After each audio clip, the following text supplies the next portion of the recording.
신념은 기적을 낳는다. CM 브리스톨 즈음. 인간의 마음속에는 위대한 힘이 있다. 그러나 대부분의 인간들은 이 힘이 있는지조차도 모르며 거의 사용하지 않는다. 만일 이 힘을 사용할 수만 있다면 인간의 소망은 무엇이든지 다 이루어질 것이다. 가질 수 있다고 믿어라. 당신은 반드시 얻게 될 것이다. 로마의 격언처럼 나는 신념은 우리에게 힘을 준다고 확실히 믿는다. 여기에서 한 가지 경고해 둘 것이 있다. 그것은 마음의 힘을 결코 옳지 못한 목적을 위해 사용해선 안 된다는 것이다. 인간이 이 세상에 나온 이래 선과 악이라는 두 개의 큰 힘이 끊임없이 작용해왔다. 이 두 가지 모두가 무섭도록 강한 힘을 갖고 있는데 그것이 작용하는 근본 원리가 바로 이 책에서 지금부터 연구하려고 하는 마음의 힘이다. 마음의 힘은 한 사람의 힘으로 작용할 뿐만 아니라 훨씬 큰 집단의 힘으로 작용하는 경우도 있다. 그리고 그것이 나쁜 쪽으로 작용했을 경우에는 이른바 군중심리라든가 폭동이라고 하는 걷잡을 수 없는 형태로 발전할 수도 있는 것이다. 세상의 모든 것은 마음, 즉 생각 또는 사고의 산물이다. 당신의 삶도 다름이 아닌 당신의 생각, 즉 사고의 과정으로 이루어진 것이다. 당신의 걸음걸이와 몸짓, 말하는 억양이나 옷 입는 맵시 등에도 생각이 반영되어 있다. 당신의 생각이 당신의 성격과 인생과 일상의 생활을 결정짓는다. 토머스 에디슨은 다음과 같이 말했다. 아이디어는 우주 공간에서 나온다. 이것은 비합리적이고 신빙성이 없는 생각일지 모르나 그것은 사실이다. 아이디어는 공간에서 나온다. 지금부터 당신이 바라는 것이 과연 무엇인지를 결정하는 것이 당신이 해야 할 중요한 일이다. 그저 남들처럼 성공하고 싶다는 막연한 생각만으로는 안 된다. 그렇다면 스스로에게 다음에 열거한 사항들을 물어보라. 무엇을 향해 나갈 것인가? 목적지는 어딘가? 자신의 욕망을 눈앞에 확실하게 그릴 수 있는가? 돈으로 계산되는 것이라면 그 목표액은 얼마인가? 만일 어떤 것을 갖고 싶다면 그것을 자세한 명세서로 작성할 수 있는가? 당신은 인생에서 바라는 바가 무엇인가를 분명히 알고 어디를 향해 가는지를 알아야 하며 정해진 목표를 눈앞에 뚜렷하게 그릴 수 있어야 한다. 자신이 품은 야망의 성취를 위해서는 확고하게 정해진 생각을 가져야 한다. 일단 결심하면 그것에 매진하라. 마음은 고체의 분자에 영향을 준다. 사고는 자력이다. 내가 두려워하던 일이 내게 일어났다. 성경에 기록된 말이다. 이 말처럼 창조적이고 적극적인 사고방식은 적극적인 결과를 낳고 공포심은 두려워하던 바로 그 결과를 만드는 자력을 가진다. 우리 마음속에는 잘 알 수 없는 어떤 강력한 힘이 있다. 그것은 의식하는 마음과는 별개의 것으로서 우리의 사상, 감정, 행동의 원천이 되고 있으며 계속해서 활동하고 있다. 이런 작용을 하는 마음의 부분을 어떤 사람들은 영혼이라고 하고 또 어떤 사람들은 그것을 초자아, 내적인 힘, 무의식, 잠재의식 등 여러 가지 이름으로 부른다. 정신은 한 덩어리의 원자 구조를 바꾸는 힘이 있으며 원자의 운동을 좌우할 수 있다고 나는 믿는다. 예술가 중에 흔히 영감이라는 잠재의식의 출현을 경험하지 않은 사람은 없을 것이다. 모든 사람의 몸 안에는 그 사람을 성공시킬 수 있는 재능이 잠자고 있다. 단지 그 재능이 사람에 따라 발휘가 되느냐 안 되느냐의 차이가 있을 뿐이다. 자신을 확실하게 믿는 강력한 잠재의식만이 어려운 문제에 부딪혀도 능히 그것을 극복할 수 있다.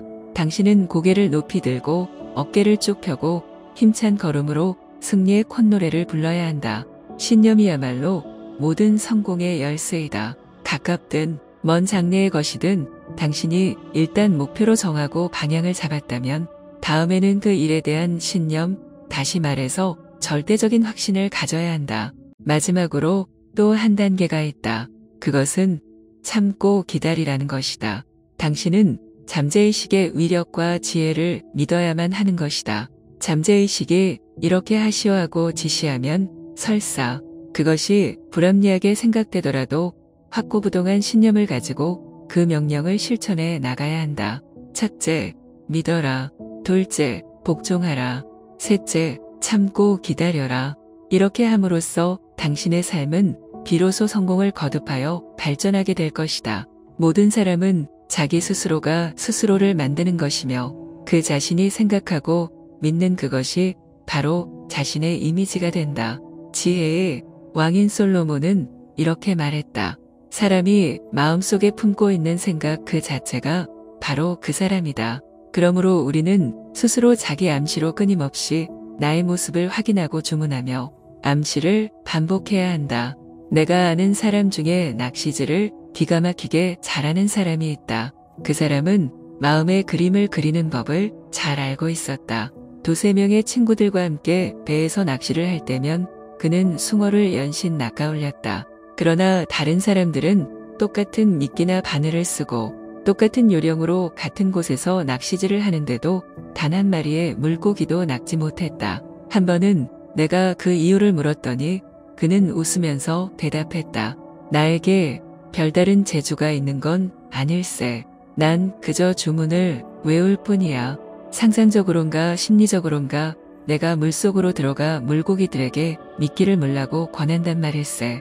고기들이 바늘을 집적거리는 것을 눈으로 확인하고 걸려들 것을 믿는단 말이지. 그 밖에 달리 뭐라고 설명할 수가 없네. 이것은 골프장에서도 마찬가지로 작용한다. 기적적인 골퍼 몬티그는 말했다. 나는 공을 치기 전에 반드시 선명한 어떤 이미지를 마음에 그립니다.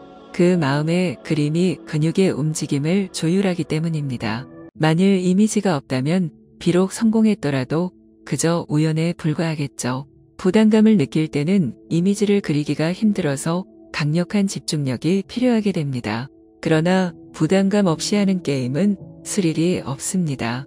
암시는 반복되는 믿음을 구체화시키고 반복은 모든 발전의 근원을 이루는 리듬이다. 어린이나 어른 할 것 없이 모두의 경우에 있어서 걱정, 근심, 공포 등은 상상 속에서 오는 것이다. 당신은 사업에 성공하고 싶은가? 그렇다면 원하는 대로 성공한 당신의 모습을 마음속에 그려야 한다. 또 성공한 사람의 초상이나 좌우명을 방에 걸어두는 것도 좋은 방법이다. 잠재의식의 주의를 불러일으킬 만한 것이라면 무엇을 사용해도 좋다. 이때 원하는 목표는 비밀로 해야 한다. 비밀은 힘을 기르게 한다.